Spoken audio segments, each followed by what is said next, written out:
¿Cómo les fue con el laboratorio? Estaba fácil, ¿verdad? Corrimos un poquito, Lick. Sí, es que es un poquito extenso, pero ahí ya comencé a revisar algunos y los que voy revisando sí están, sí cumplen con los requisitos del artículo 220 del Código de Trabajo. Bueno, entonces vamos a comenzar de una vez la clase. Permítame, solo les comparto pantalla.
¿Me indican si ya pueden observar la pantalla? Sí, Ya, licenciado. licenciado, usted mira. Sí, ya, licenciado. Sí, licenciado. Gracias. Nos quedamos, me tocaban las obligaciones del sindicato, si no mal recuerdo. Solo permítanme que está bien lenta esta computadora.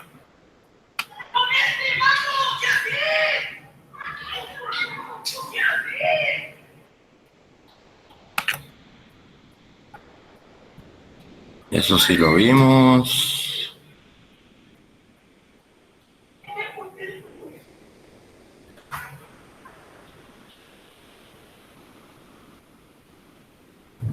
También. Nos quedamos en la C, licenciado, en el consultivo. Ajá, gracias. Esto lo vimos y esto también. Bueno. Entonces vamos a seguir. Siempre hablando. Ahora, Dígame.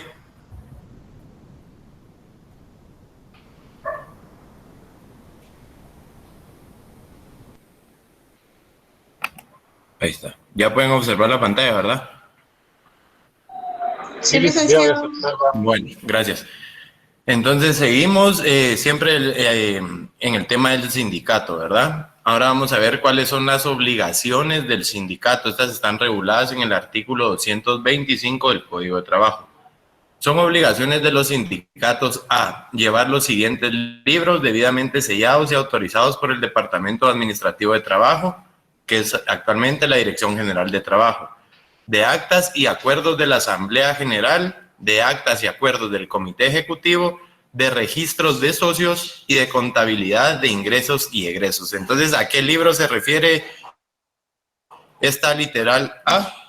Se refiere a las actas y acuerdos en la Asamblea General, las actas y acuerdos del Comité Ejecutivo, registro de los socios y la contabilidad de ingresos y egresos del sindicato, ¿verdad? B. Extender recibo de toda cuota o cualquier otro ingreso. Los salarios respectivos deben estar sellados y autorizados por el Departamento Administrativo de Trabajo, Dirección General de Trabajo. C. Proporcionar los informes que soliciten las autoridades de trabajo siempre que se refieran exclusivamente a su actuación como sindicatos y no a la de sus miembros en lo personal.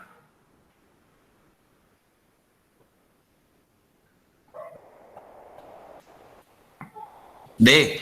Comunicar al Departamento Administrativo de Trabajo, a la Dirección General de Trabajo, dentro de los 10 días siguientes a la respectiva elección, los cambios ocurridos en su comité ejecutivo o consejo consultivo.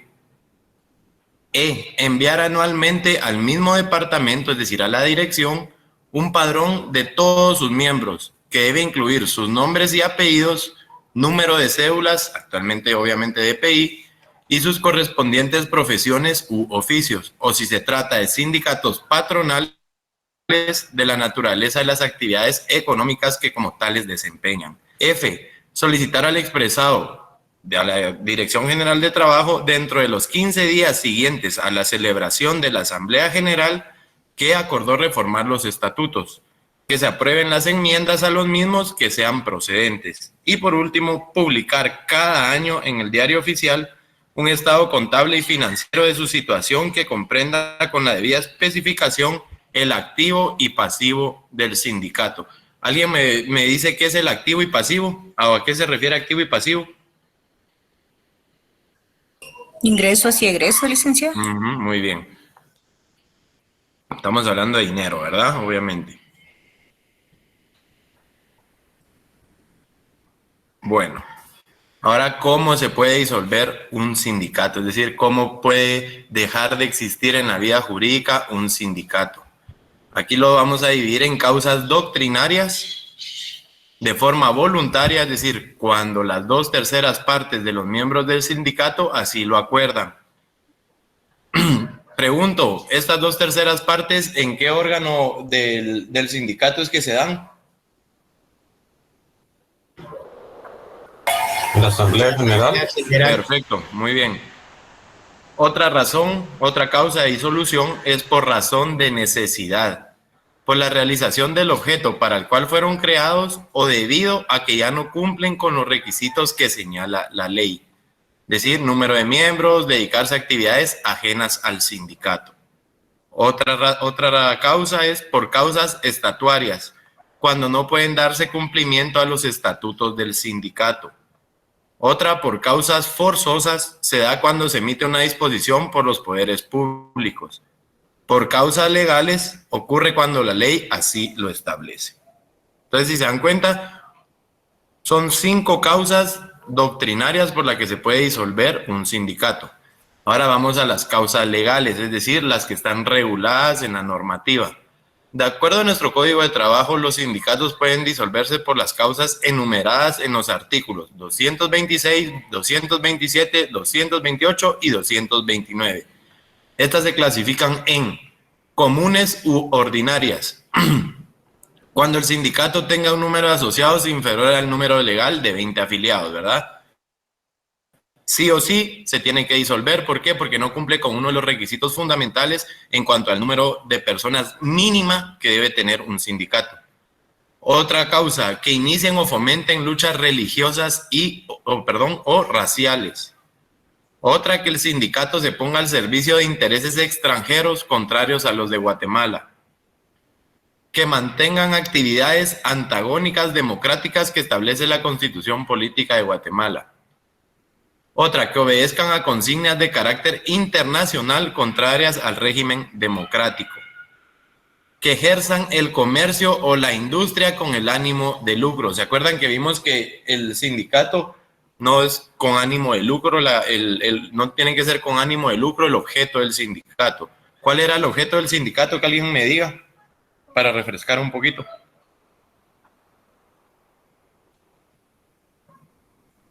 ¿Nadie? O sea, ¿para qué es creado un sindicato? ¿Para defender los derechos del trabajador o no, licenciado? Ajá. Regular las diferencias entre patronos y trabajadores. Para, ¿no le suena así como para Licenciado, dígame.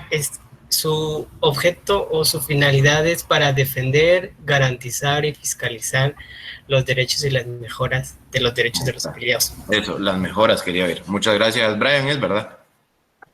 Sí, licenciado. Bueno, que por medio de otra persona utilicen directamente los beneficios o franquicias fiscales que el Código de Trabajo le ofrece al sindicato. Que utilicen su personalidad jurídica, obviamente, para establecer o mantener expendios de bebidas alcohólicas, salas de juegos prohibidos u otras actividades reñidas con los fines sindicales. Que usen la violencia manifiesta para obligar a las personas al sindicato a impedir su legítimo trabajo. Otra, que maliciosamente administren datos falsos a las autoridades de trabajo. Es decir, que no está conformado. Ellos anualmente dicen que está conformado por 30 y que si está conformado por 21. Es dato falso. Cuando el comité ejecutivo esté formado por menos de 3 o por más de 9 personas. Por no celebrar asamblea general por lo menos cada 6 meses y rendir informe de cuentas de administración y remitir la copia firmada por todos sus miembros a la inspección de trabajo. Ahora las causas especiales o extraordinarias, las que vimos antes son las comunes, ¿verdad? Por lo que la mayoría de veces se da la disolución de un sindicato. Ahora vamos a ver las causas especiales o extraordinarias, que son muy poco comunes, ¿verdad? Disolución voluntaria, cuando así lo resuelven las 2/3 partes de sus miembros. Disolución por fusión. Vamos a ver más adelante qué es una fusión, que es cuando la Asamblea General del Sindicato acuerda la unión con otro u otros sindicatos. Disolución del sindicato derivado por el cierre definitivo de operaciones de empresa o centro de trabajo. Es decir, yo tengo un sindicato en mi empresa, pero la empresa va a cerrar o cerró, obviamente ya no tiene razón de ser el sindicato. Y por último, disolución del sindicato como consecuencia de una decisión del poder público.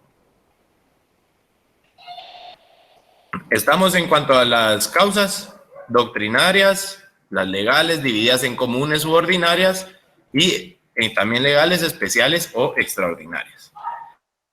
Ahora vamos a ver las fases de la disolución, es decir, el trámite. La disolución de la inscripción de un sindicato debe cumplir con 2 fases. La primera es la fase administrativa. Cuando la Dirección General de Trabajo establezca que existe causal para la cancelación de la inscripción de la personalidad jurídica de un sindicato, debe iniciar de oficio o a petición de la parte interesada el procedimiento. ¿Quién cree, hablando de un sindicato de trabajadores, quién cree que es, qué persona es la interesada para poder disolver un sindicato? Claro, muy bien. Bueno, la Inspección General de Trabajo debe apercibir de oficio a la organización sindical para que subsane las omisiones que se le indican, corriéndole audiencia por el término de 15 días. Si se cumple con las omisiones señaladas, se termina el caso.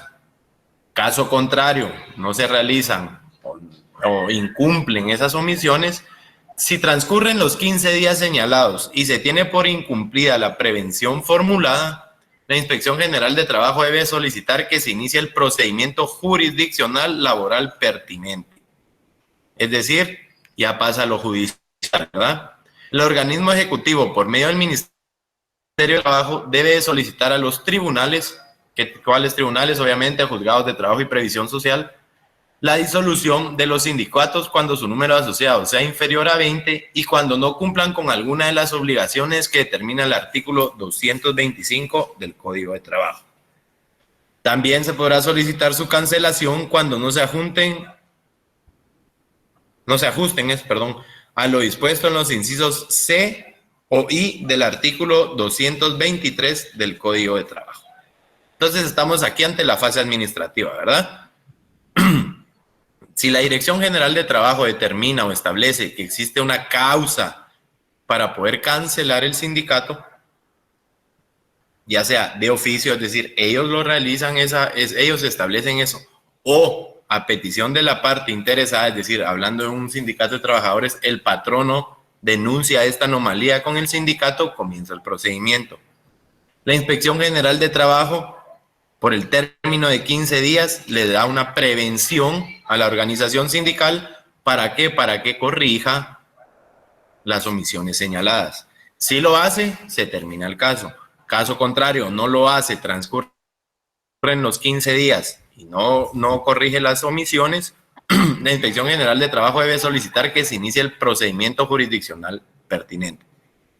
El organismo ejecutivo, obviamente, ¿a través de quién? Del Ministerio de Trabajo, debe solicitar a los tribunales la disolución de estos sindicatos. ¿Estamos? Bueno. Pasa a la parte jurisdiccional, a la fase jurisdiccional. El organismo ejecutivo, por conducto del Ministerio de Trabajo y Previsión Social, debe presentar la demanda ante los juzgados de trabajo y previsión social para iniciar el procedimiento ordinario declarativo de disolución y cancelación de la inscripción de la personalidad jurídica del sindicato. ¿Se dan cuenta cómo es de gran el nombre tan extenso que tiene ese procedimiento en el cual se solicita que se disuelva un sindicato? Se llama procedimiento ordinario declarativo de disolución y cancelación de la inscripción de la personalidad jurídica de sindicato. Pregunto, ¿a qué se refiere o por qué es un procedimiento ordinario declarativo?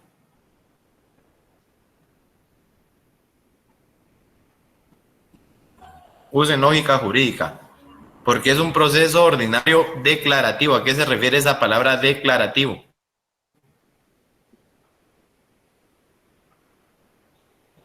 Nadie. ¿Podría ser licenciado por la declaración de voluntad? No le escucho. ¿Podría ser por la declaración de voluntad de disolverlo, licenciado? No. ¿Alguien más? Para que el juez declare con lugar la disolución del... Ajá, eso. El mismo nombre lo dice, ¿verdad? El juez al resolver tiene que declarar con lugar la demanda. Si la declara con lugar, amerita la disolución o cancelación de la inscripción de la personalidad jurídica del sindicato. Si el juez declara sin lugar la demanda, obviamente no declara, es decir, no resuelve la cancelación o disolución. Bueno, si la demanda cumple con los requisitos de ley, se le dará trámite para la audiencia, apercibiendo a las partes que deben de comparecer con sus respectivos medios de prueba y que serán declarados rebeldes en caso de incomparecencia. Pregunto, ¿creen ustedes que cuando el juez ya señala día y hora para la audiencia de este procedimiento ordinario declarativo, creen que tienen que ir todos los que están sindicalizados o quién cree ustedes que va? El representante. representante legal del sindicato. ¿Y quién es el representante? El presidente Presidente. No. de la junta directiva. El secretario. Ahí está, perfecto, el secretario. El secretario es el que acude a evacuar estas audiencias. Bueno, en la audiencia, la parte demandada, ¿quién es la parte demandada? Obviamente el sindicato, ¿verdad?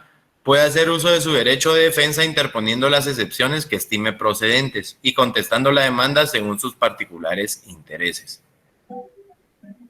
Recibidos los medios de prueba del juez dentro del plazo no menor de 5, es decir, no se puede ni 1, ni 2, ni 3, ni 4.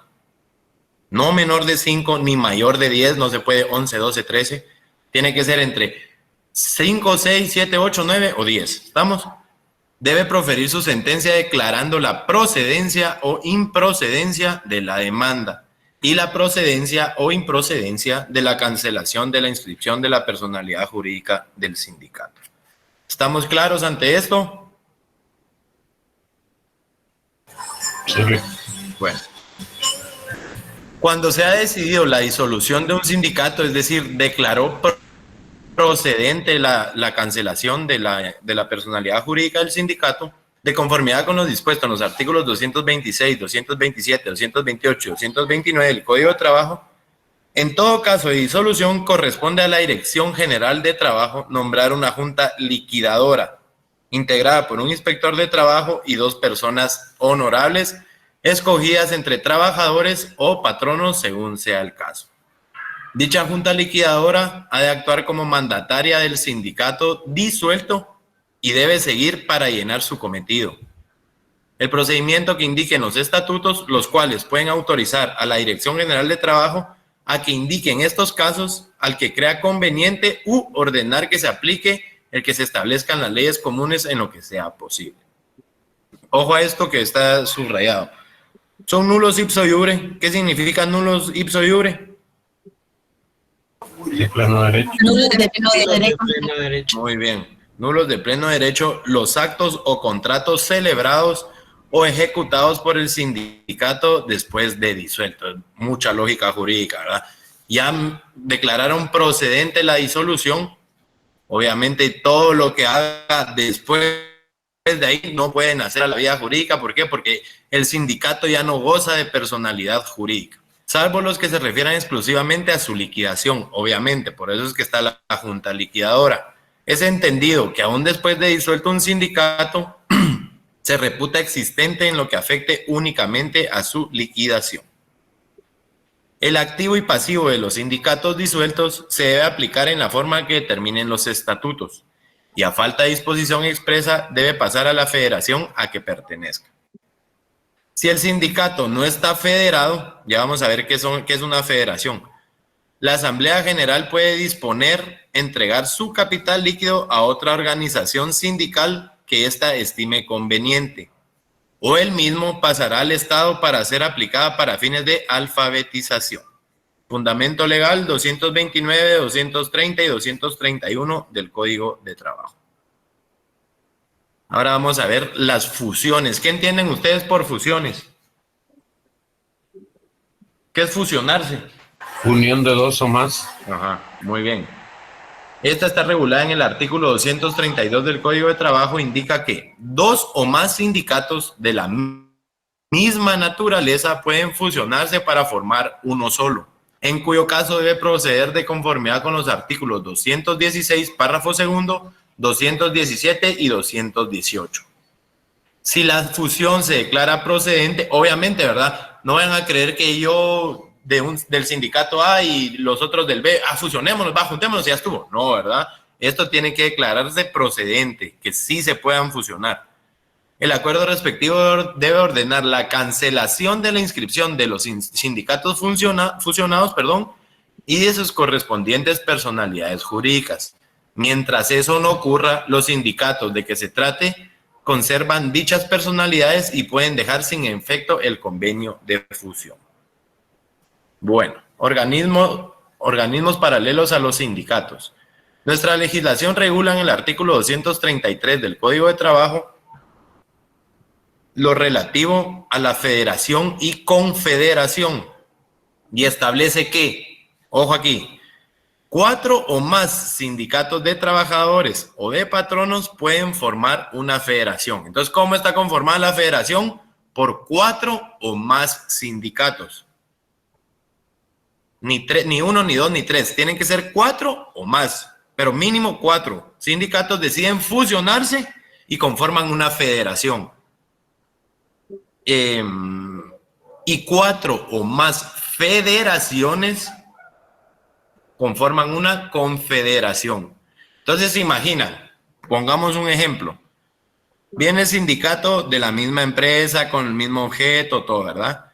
Viene el sindicato A, B, C y D. A, B, C y D. 4, ¿verdad? Se deciden fusionar. ¿Qué pasa con la fusión?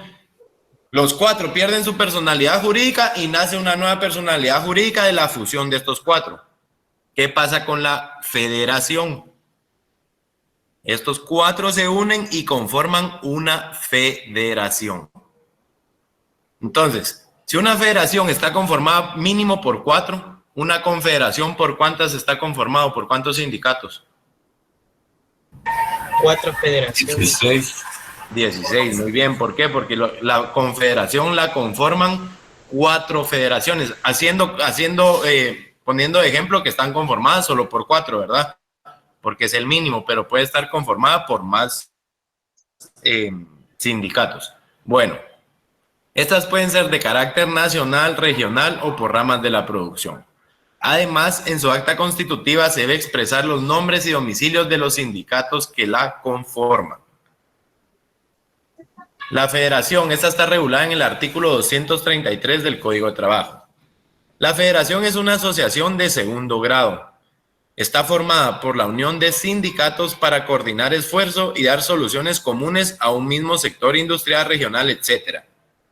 Los tipos más conocidos de federación son la Federación de Industria y la Federación Regional. Nuestra legislación regula en el artículo 233 del Código de Trabajo lo relativo a la federación y establece que 4 o más sindicatos de trabajadores o de patronos pueden formar una federación.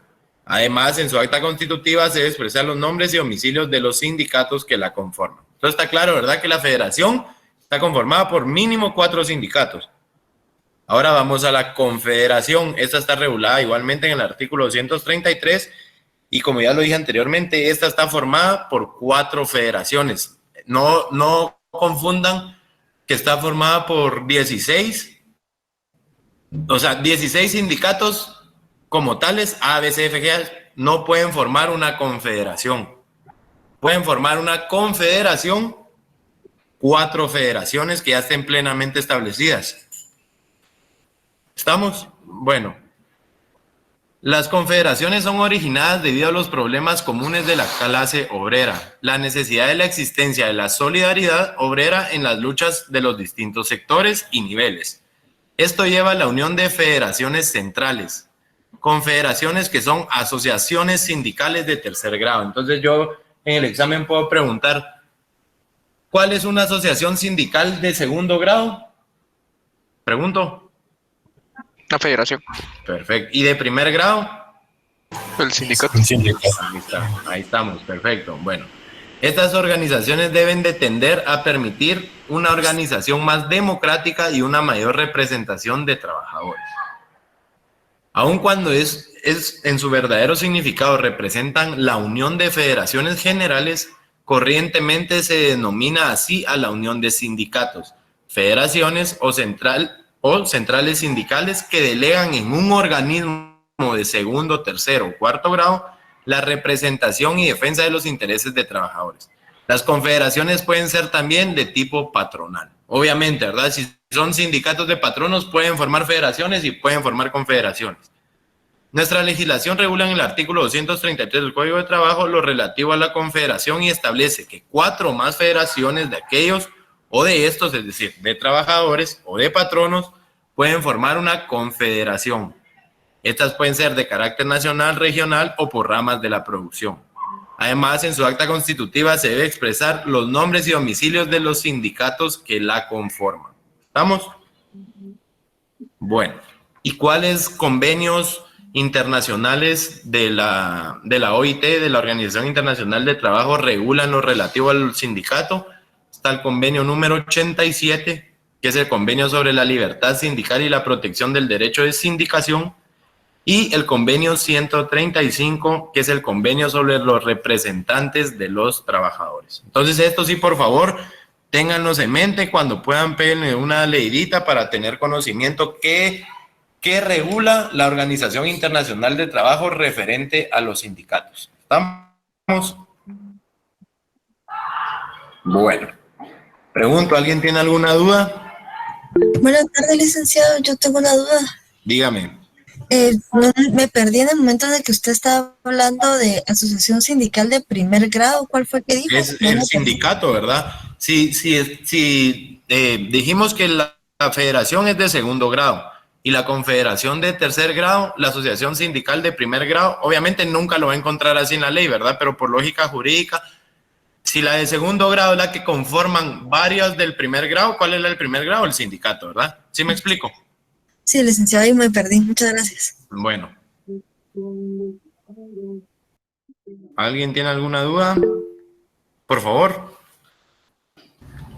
Buenas tardes, licenciado. Buenas tardes. Disculpe, pero no me quedó muy claro el tema de las federaciones y confederaciones, principalmente la federación. O sea que cuando 4 sindicatos se unen, prácticamente sí forman una federación, pero eso quiere decir que dejan de ser un sindicato y ahora solo son una federación, porque tienen la personalidad jurídica del sindicato, ya no. Ajá, y cuando, no, o sea, mire, pues, aquí le voy a explicar, mire, para que me vaya entendiendo.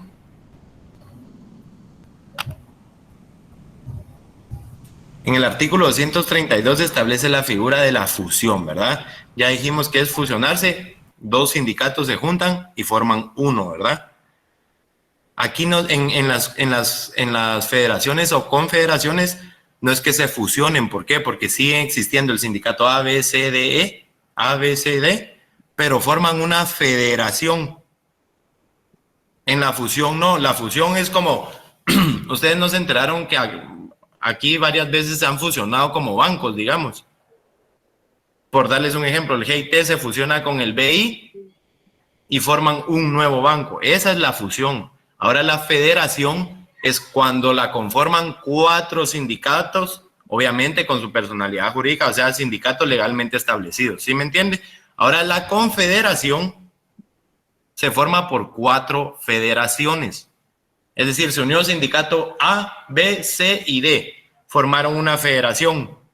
Para formar la confederación se tienen que unir 4 federaciones. ¿Sí me explico? Sí, licenciado, muchas gracias. Vale. Esa era mi duda. De nada. Por favor. Sí, licenciado, buenas noches. Buenas noches. Más o menos yo creo que sería, por ejemplo, la federación, podría ser la federación de los deportes, ¿verdad? Que tienen sindicatos dedicados a deporte, ¿verdad? Por ejemplo, tenis, baloncesto. Tenis, Y la fútbol, sí. confederación sería Ajá. la unión de toda Centroamérica, ¿verdad? Con los federados de los deportes. Algo así Perfecto. sería, ¿verdad, licenciado? Ah, sí, tal cual usted lo dijo. Muy buen ejemplo. ¿Por qué? Porque todos tienen, recuerden que para que haya una federación, obviamente los sindicatos que van a conformar una federación tienen que tener el mismo objeto, ¿verdad? Obviamente, como usted dijo, la federación el sindicato de los tenistas, por decirle algo, el sindicato de los de básquetbol, obviamente, ¿cuál es el objeto? Mejoras para trabajadores, mejoras para sus deportistas y todo eso, ¿verdad? Pero el mismo objeto, o sea, el objeto es ese, ¿verdad? Tener mejoras para los deportistas y trabajadores.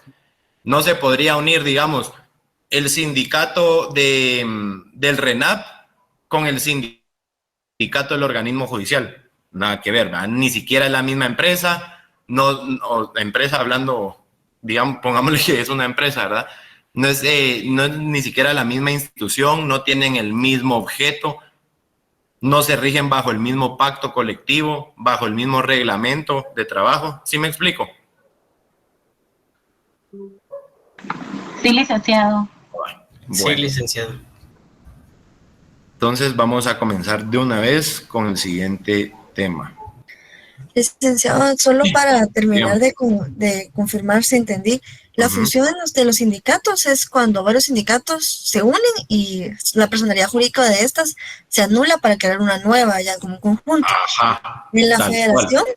los sindicatos que se unen, por así decirlo, que no se fusionan, siguen teniendo su personalidad jurídica, actuando cada sindicato como tal, pero en un conjunto. En conjunto que la Y la federación. confederación, similar a la federación, pero en federaciones. Ajá. Ah, Solo ok, que la confederación es confederaciones. ok, licenciado, muchas gracias. No de nada. Permítanme de una vez comenzamos con el siguiente tema.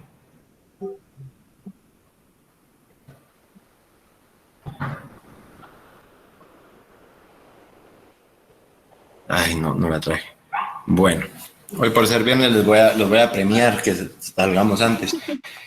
Pregunto, ¿ya les publicaron calendario de exámenes?